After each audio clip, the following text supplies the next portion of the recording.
to take the club forward. Let's look at another biggest upset for me in Ghana. Ghana. If you look at and the bit on Lusaka Dynamos, I think we need to congratulate Prison Leopards coach. Yeah, I think he's been fantastic. He's very, very brave. If you see the way Prison Leopards approach games, they were, I think I say, unlucky against Zesco United. They could have, because there was a goal which was being disallowed for offside, which if you could see it 100 times, it will never be an offside, but it was disallowed by the poor officiating, unfortunately. Muinya's people is very, very brave. The way he plays his team is one who makes changes even as early as in the first half. Against Arrows, you saw him make a double change in the first half. He doesn't wait for, if things are not working, he will not just sit there and wait for a miracle to happen. He will try and change things. Prison Leopards, to me, I feel Prison Leopards in Ndeni, they are doing enough to stay up. Then if you look at the likes of Quito United, this is now the reality. They have found it hard in the Super League. I think Quito United may just go back with 0 points. Along with Young Green Eagles. They don't have goals in them. I think that's their undoing. They may be hard to beat, but they don't have goals in them. I think that will be their undoing. Were we going to see a different Prison Leopards if George Lwandamina was still there? Yeah, I think Lwandamina, if you look at him in the Zambian football, the way he has transformed teams wherever he has gone, I think he has. You look at Red Arrows when he was at Arrows, the way Arrows played, he went in and changed the entire face of the club, brought in young players, the likes of Bruce Msakanya, Shadrack Malambo, who are doing it up to now. Won the Barclays Cup there, he moved on to Zesco, won the league title. Zesco were already winning the league title, but they just wanted to do better in continental football. He went and took them all the way to the semi-finals. The only Zesco coach to have done that.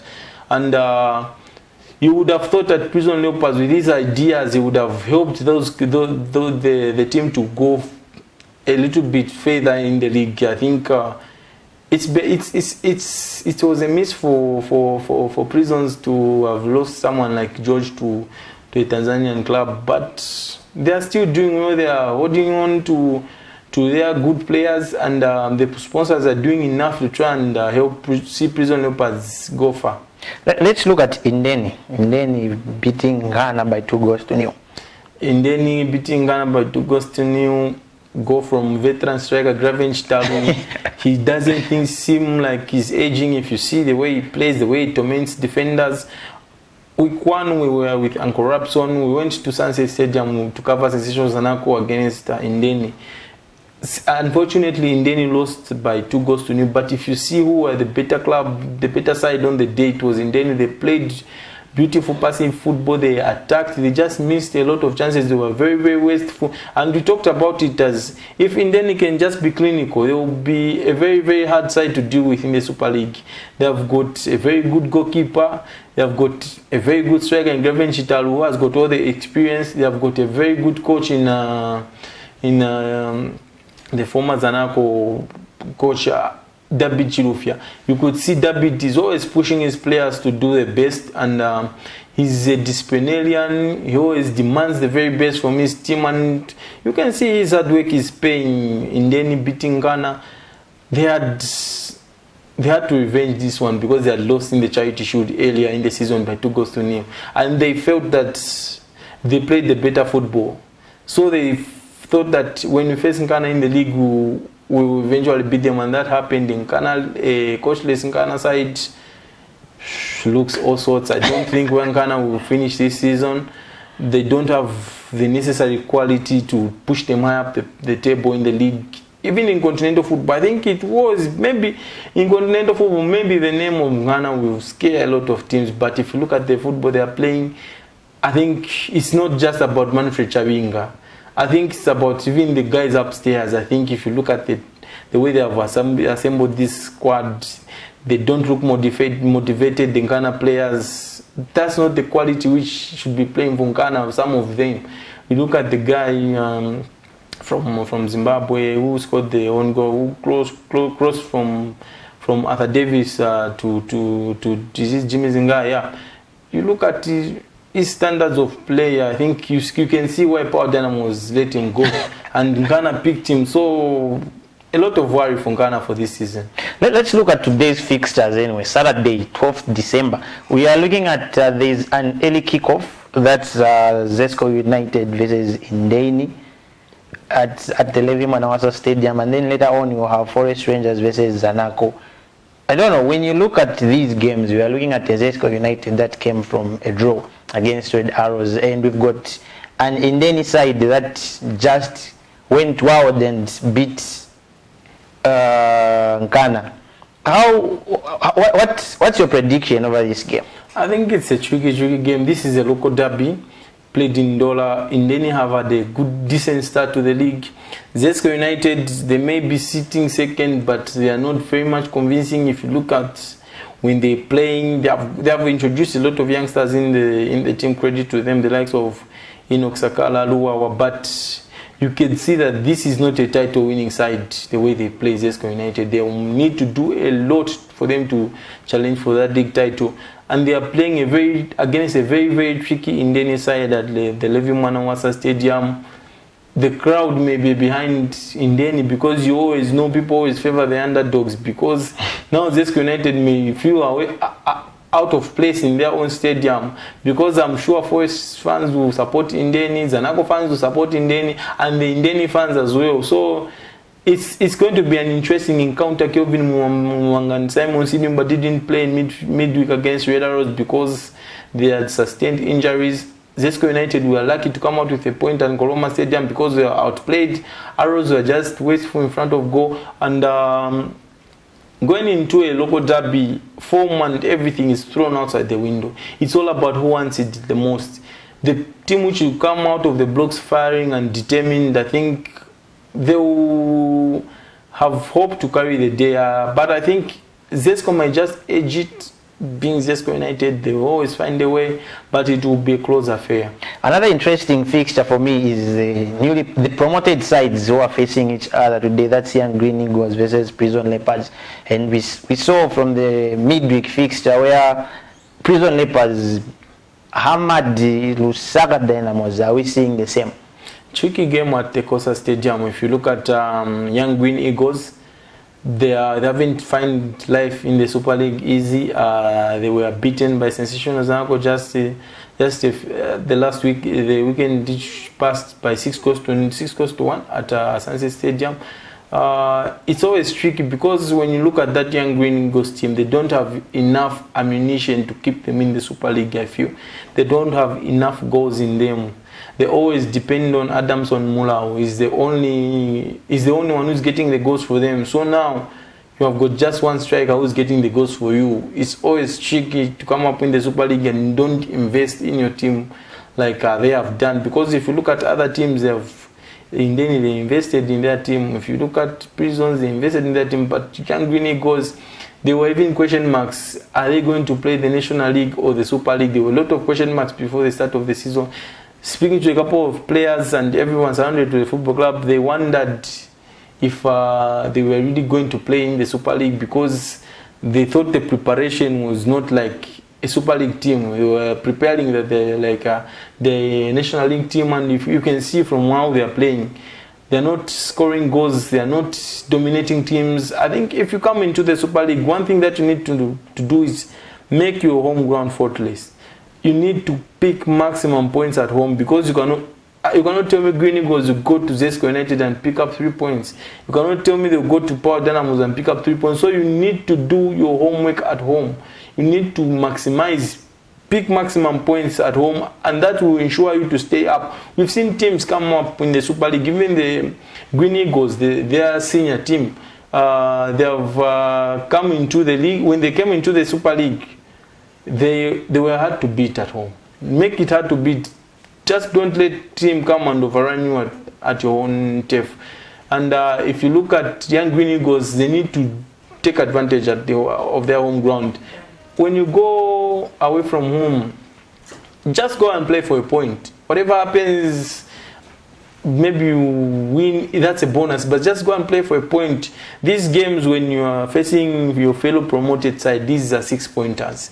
You need to maximize these games, take advantage, pick 3 points and push forward to the next game, but it will be tricky. Maybe I see a draw in this one. Let's look at another interesting fixture. That's for me, I would say, when you look at the weekend games, tomorrow we've got that's Sunday tomorrow. We are just looking at the fixtures that maybe would make headlines. Let's look at the fixture between Ghana versus Green Eagles. And when we look at the Ghana side, it's just coming from a disappointing beat up from in the hands of Indeni. Are we giving them a point here where they are playing Pachilata and the fans are definitely allowed? What a match. I think this might be the match of the weekend in the Super League. Two continental representatives going head to head, and if you look at Green Eagles, their coach Agre Chiangi, Alan Chiwe, Hosea Sirimba, and Rona Chiwe, the young brother to Alan Chiwe, they are returning to a place where they called home. These were former Ghana players, and they have found home in Choma and doing very, very well. In Ghana Football Club, they always play under pressure at Chilata because the fans are demanding. They always demand for nothing but the very best. You do not go to Chilata and give an average performance if you are a Ghana player. And if you look at this Ghana side, whenever Idris Mbombo is not part of that setup, you would wonder where the victory is going to come from. Who's going to inspire this team? Because they always look flat. They don't have that quality. Harrison Chisala is not the Harrison Chisala we knew of 2 seasons ago. He's just coming up from an injury. You look at Fred Sutra Shimenga, he's not the same. I think it's worrying times in Ghana, really. Because most of the times you look at their best players, it's either Idris Mbombo or Abuya in midfield. He looks okay. At the back, they've got problems because Okran is not the kind of defender who you would put your money on. Jimmy Zingai, like we said, is not the guy who would put your faith in. I think maybe Shakava, yeah, he looks a little bit different, but he has gained. You don't know if he can play competitive football again. I doubt he will find it hard in the league.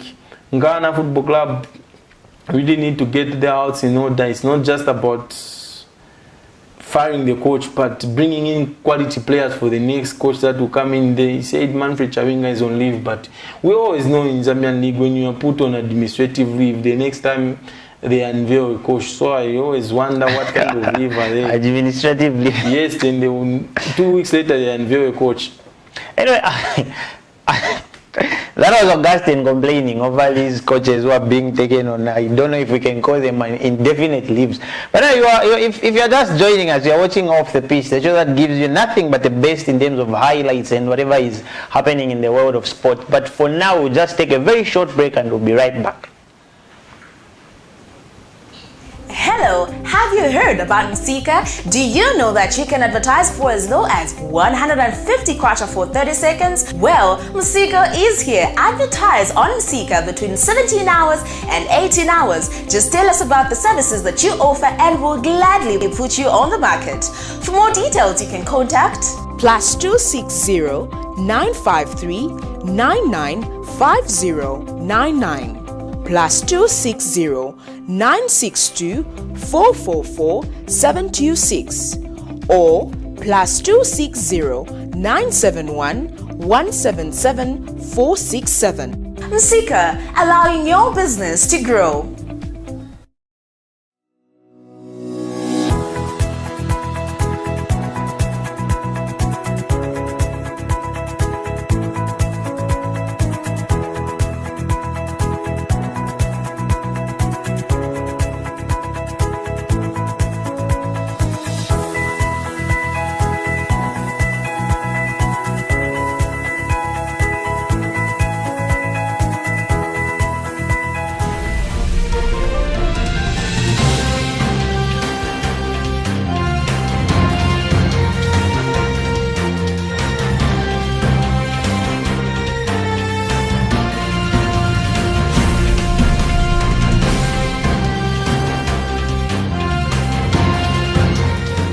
This is Camnet TV World News. For a prompt response, call +2609 53 995 099 or +2609 62 444 726 or +2609 711 77467. Camnet TV, not just another channel.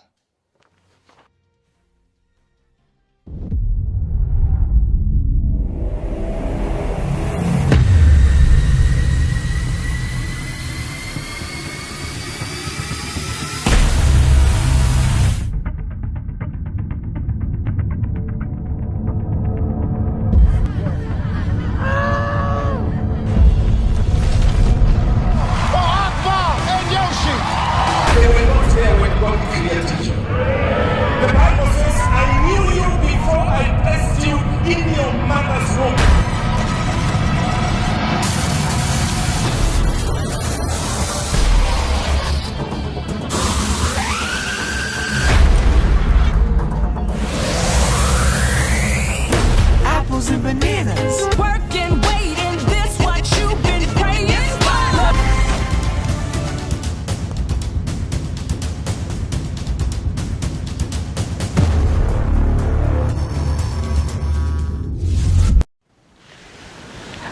Welcome back. And if you're just joining us, like I said before we went for a break, you're watching Off the Pitch, the show that gives you nothing but the best in terms of our local league. And I think for the past weeks, we've seen the deal that was signed between Topstar and ZNBC, where they are going to be televising the Eden University League, and the games mostly are live there. You can just watch them live there. So we'll just take a quick one, Augustine, on the results that took place in week 9, where the results were Kaisa 2 and Zesco Malaiti 1. I think for me, so far, Zesco Malaiti is dropping form. It's not the same Zesco Malaiti we used to know back then. Yeah, they have been struggling, Zesco Malaiti. Even last season, you would have thought if the league would have gone to the wire, they would have had challenges. I don't know what's really going on at Zesco Malaiti, because at some point they were almost chasing for promotion into the Super League. When they came from Division 2 into Division 1, they looked very, very good, but now they seem to be struggling. They have got an experienced captain in Mutalimwanga. Yeah. They have got the likes of Jackson Pande. They got on from Red Arrows. They lost a couple of players to Zesco United, like Gilbert Tembo. I don't know why they have found it hard in the lower leagues to try and perform, losing games at home, losing games away. I think they need to get their house in order and at least maintain their status as Eden University team. And when we go to the next fixture, which was National Assembly against Kongola Blades, something that was for me an interesting fixture, which came out 1 at peace. So are we seeing the National Assembly having it difficulty to gain promotion again? I think this was one of the biggest games of the afternoon. A couple of years ago, this was a Super League match, but now it's being played in the lower leagues. These clubs are trying to find their way back into the Super League. National Assembly, I don't think they will make it back into the Super League. Kongola Blades, they look a little bit stable. Maybe they may just sneak one of those 4 places into the promotion places. I think for me, mostly, I talk of Kafue Celtic. That had to beat Trident by 1-0. When you look at Kafue Celtics, it's a team that has been producing a couple of good players for me, I would say, but I feel they find it very difficult to gain promotion. Yeah, Kafue Celtic, they have had a fantastic start to the season. I think they had gone 5 games unbeaten. During that period, they beat teams like Kashikishi. They had a very, very good start to the season. Angorabson's team. But along the way, Kafue Celtic, couple of draws and losses, they have dropped down the table. But I think for Kafue Celtic, I don't think their aim is to win promotion. Maybe it's to produce players and sell them on to the Super League teams and just maintain their status as a National League team. I don't know how their planning is. Trident, a lot of hype when they came into the league. They had finished their Division 1. They finished the entire season unbeaten. You thought they would come with a lot of fire into this season, but unfortunately they're finding it hard.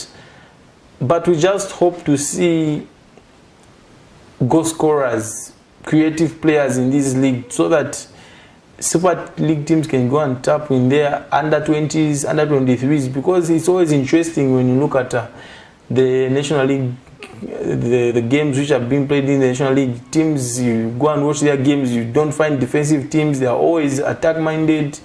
They play with a lot of freedom. They are fearless. It's always an interesting, and Kafesoti is one of those interesting sides. Away from our local leagues, looking at time, we saw a couple of disappointing results over the course of the week in terms of the UEFA Champions League, where we had our two boys, Patson Daga and Enoch Mwepu, just wanting a win against Atletico Madrid, which came as a disappointing result at the end of the day, where they were beaten 2-0 and dropped into the Europa. Is it going to be a good journey for them, looking at how many games are played in the Europa, plus they have to concentrate on the league? If you look at Salzburg, it was in their hands. They just had to beat Atletico Madrid and qualify to the knockout stages. And if you look at the way they approach the game, they are always a positive side. They will attack you. They don't sit back. They will always attack you. And having watched the game at the Wanda Metropolitano, which Patson Daga unfortunately limped off, they created numerous chances, and they came from 2 goals down to level 2-2, and then get her done in the dying minutes by João Felix for the game to finish 3-2. You would have thought going back at home they would have that confidence to try and take the game to Atletico Madrid, and of which they did, but they were just wasteful in front of goal. And when you're playing a Diego Simeone side, you don't miss a lot of chances, because once Simeone scores, it will be hard for you to score against them. And unfortunately for Patson and Mwepu, they've bowed out. Good exposure for them. Mwepu has played all the 6 games. Patson Daga missed the couple against Bayern Munich. And the bad part is that none of them have managed to find the back of the net, which I felt this was their opportunity. Because if you look at Salzburg, when match is going to announce that first team, you always know Patson and Mwepu will make the starting 11. So it would have been good for their CV to try and at least try and add numbers to their name. They say numbers don't lie, men and women do. So if you get the goals, you get the numbers, everyone will be talking about Patson Daga, Enoch Mwepu. But unfortunately, they have failed to get the goals at this big stage. And for Leipzig as a club, Red Bull Salzburg as a club, every time it's always dropping out in the group stages. This is why people maybe call their Bundesliga the Farmers League, because they cannot go beyond when they reach the elite of European football. Are we seeing, for me, people are saying, I think for now the lads are ready to make a move? It all depends on how they do on these big European stages, because every time you're going to play a UEFA Champions League game, there's a lot of pressure. If you go and play in La Liga, maybe let's say for Atletico Madrid, the team which eliminated them, or they play for Arsenal in England or Manchester United, the pressure is equivalent to the Champions League. So you need to handle the pressure in the Champions League for you to go and handle the pressure at these big clubs. The demand of Salzburg, the way the demand they get when they're playing for Salzburg in the Champions League, that's the demand they will be facing week in, week out for these big clubs. So I think it's an opportunity for them to move forward, because they have got good numbers. Let's look at a quick one. Today we've got a very interesting fixture where we are looking at the derbies that are being played. We saw we saw Manchester United bowing out of the Champions League into Europa, and today they are facing Man City, which is a tough game, and Man U is at home. Mostly the fixtures that I've watched, Man City against Man U, when it's being played at Old Trafford, Man U always produces a very embarrassing and disappointing result. Are we seeing the same happening today? With Ole Gunnar Solskjaer and these boys, you never know what to expect. You don't know the Manchester United which will turn up today. Is it the one that faced PSG in Paris, or the one that got beat 6 by Tottenham Hotspurs. You always wonder what Solskjaer is trying to do with his squad. I think this is a humdinger of a match, if you ask me. Big derby, I think a lot of bragging rights at stake. It's just a short trip from. They say whenever Manchester United visit Etihad, they say welcome to Manchester. Yeah, so Manchester City now is visiting Old Trafford. The last 3 visits there, they have won twice and lost once. So they are more comfortable maybe playing United at Old Trafford rather than playing them at the Etihad. And if you look at the way Ole Gunnar Solskjaer and these Manchester United sides are set up, they are best suited for this match. They'll give you the possession, you dominate play, then they'll sit back and try to hit you on the break, which has always worked for them. They faced City 4 times that season, won 3 and only lost 1. You would think today's match, if they try and do the same thing, they'll get beat, because you cannot do 3-4 times the same thing against Pep Guardiola without him getting an idea of your tactics and how you want to play. I think City might edge it, yeah, because United, I don't think they've got enough to beat Manchester City, who have got Sergio Kun Aguero, who has returned to full fitness, Kevin De Bruyne hitting form at the right moment, Gabriel Jesus, Raheem Sterling. I think it will be tough for Manchester United. And looking at it being a very tough game for Ole as well, because it's a deciding game for me. Once he loses this one, who knows what might happen. But anyway, all the best to both the lads. We've got another interesting fixture, which is a derby being played. Real Madrid facing Atletico Madrid, and we've seen the Zidane team and the Zidane who has been having a lot of pressure, and the Diego Simeone who is enjoying life, topping the league. If you look at this Madrid derby, most of the times we are used to seeing Real Madrid being chased by Atletico Madrid, but this time it's the other way around. It's Real Madrid chasing Atletico. For Diego Simeone and these charges, if you look at the way they're set up, just like Jose Mourinho would tell you, if you are playing your closest rivals to the league, better don't lose the match. And if you look at Diego Simeone, I think he's one who would go into this encounter and try and play on the break, make it difficult for Real Madrid. At least the West get a draw. Don't allow them to get closer to you. Just get a draw. They won't get any close to you. Real Madrid, they have had a shaky start. They had to respond in midweek against Borussia Mönchengladbach in the Champions League, of which they did. Luka Modric looks like he's hitting top form now. Karim Benzema. That Madrid side are more like Nkana. If there's no Sergio Ramos, there's disorganization in that squad. Rafael Varane, we always thought he was going to be this top centre back. But I think I've been very disappointed with the Frenchman. Whenever Sergio is not there, he just looks very lost. Casemiro is no longer the Casemiro we knew. Fede Valverde he doesn't have the energy he had last season. I think this Real Madrid side, I think they won't go far this season.